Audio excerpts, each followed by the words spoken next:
మంత్రి కొండా సురేఖ వరంగల్ కార్పొరేషన్ ప్రాంగణంలో రోడ్లు ఊడ్చి స్వచ్ఛదనం పచ్చదనం కార్యక్రమాన్ని ప్రారంభించారు. రాష్ట్రంలో ప్లాస్టిక్ నివారణే లక్ష్యంగా పనిచేస్తున్నామన్నారు. భావితరాలకు మంచి భవిష్యత్ అందించాలంటే ప్లాస్టిక్ ను పూర్తిగా నివారించాలని సూచించారు. ప్రతి ఒక్కరూ మొక్కలు నాటి పర్యావరణాన్ని రక్షించాలన్నారు. కార్యక్రమంగా తీసుకొని ఆదేశాలు జారీ చేసి మరి అన్ని పట్టణాల్లో పల్లెల్లో కూడా ఈ కార్యక్రమాన్ని చేపట్టాలని ఆదేశం మేరకు మన ఎంఏయుడి ప్రిన్సిపల్ సెక్రటరీ జానకిషోర్ గారు గౌరవ అతిథిగా రావడం జరిగింది. మరి కరోనా వచ్చిన తర్వాత మనకు అనారోగ్యాలు ఎక్కువగా వస్తూ ఉన్నాయి, తెలియని జబ్బులు వస్తూ ఉన్నాయి. వయసుతో సంబంధం లేనటువంటి జబ్బులు రావడమే కాకుండా ప్రాణాలు కోల్పోవడం జరుగుతూ ఉంది.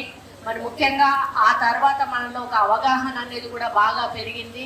మనం తిండి భోజనం విషయంలో కానీ హెల్త్ విషయంలో కానీ అదేవిధంగా మనకు బయట పరిశుభ్రత అనేది కూడా ఉండాలి అనేటువంటి విషయంలో మనకు చాలా అవగాహన పెరిగినా కూడా ఇంకా కొన్ని చోట్ల వాటిని పాటించకపోవడం వలన ఈ వర్షాకాలంలో ఎక్కువగా డెంగ్యూ కానీ మలేరియా కానీ మరి చికెన్ గున్యా కానీ స్వైన్ ఫ్లూ కానీ ఇటువంటి రకరకాల జ్వరాలు వచ్చి ఇబ్బందులు పడుతూ నిరుపేదలు కూడా పెద్ద హాస్పిటళ్లలో జాయిన్ అయ్యి లక్షల రూపాయలు ఖర్చు పెట్టి మరి వాళ్ళు అప్పుల పాలవుతూ బాధపడతా ఉన్నారు.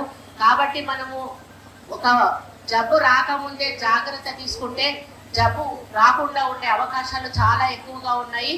అది మన చేతుల్లోనే ఉంది, కానీ మనం దాన్ని చేయలేకపోతా ఉన్నాము. కాబట్టి ప్రభుత్వము ఈ కార్యక్రమం చేస్తే మన పల్లెలు పట్టణాలన్నీ కూడా శుభ్రంగా ఉంటే మనకి అంటు వ్యాధులు కానీ ఈ యొక్క మరి పొల్యూషన్ అంతా మన గాలిలో కలిసిపోయి ఆ గాలి మనం పీల్చడం వలన వచ్చేటువంటి జబ్బులు కూడా తగ్గేటువంటి అవకాశం ఉంటుందనేటువంటి ఉద్దేశం